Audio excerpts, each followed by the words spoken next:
अंगुली में डसलक नगिनिया हो रामा। चैत शुभ दिनमा अंगुली में डसलक नगिनिया हो रामा।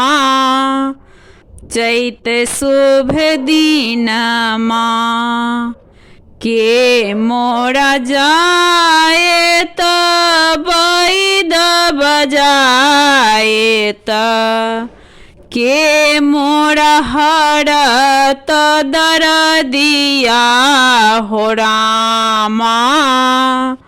चैत शुभ दिनमा के मोरा जाए त पलंगा ओछाए त के मोरा पिया के बजाएत हो रामा।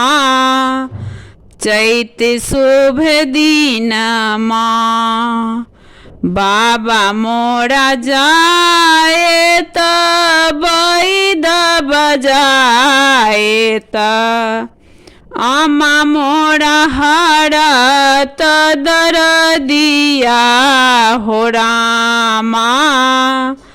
चैत शुभ दिनमा ननद मोरा जाए त पलंगा ओछाए त दियोर पिया के बजाएत हो रामा।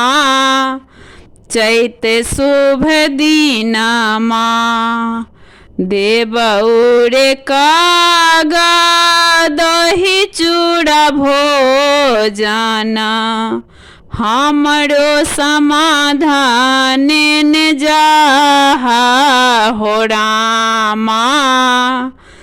चैत शुभ दिनमा ओहरो बलामो जी के चिन्हियो ने जानियो कोना समाधान ने जाएब हो रामा।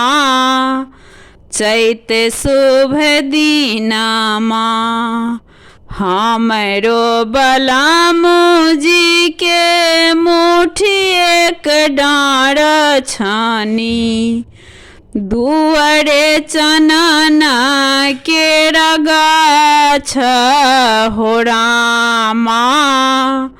चैत शुभ दिनमा अंगुली में डसलक नगिनिया हो रामा।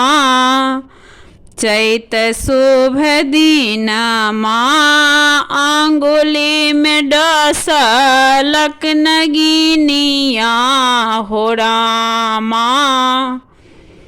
चैत शुभ दिनमा।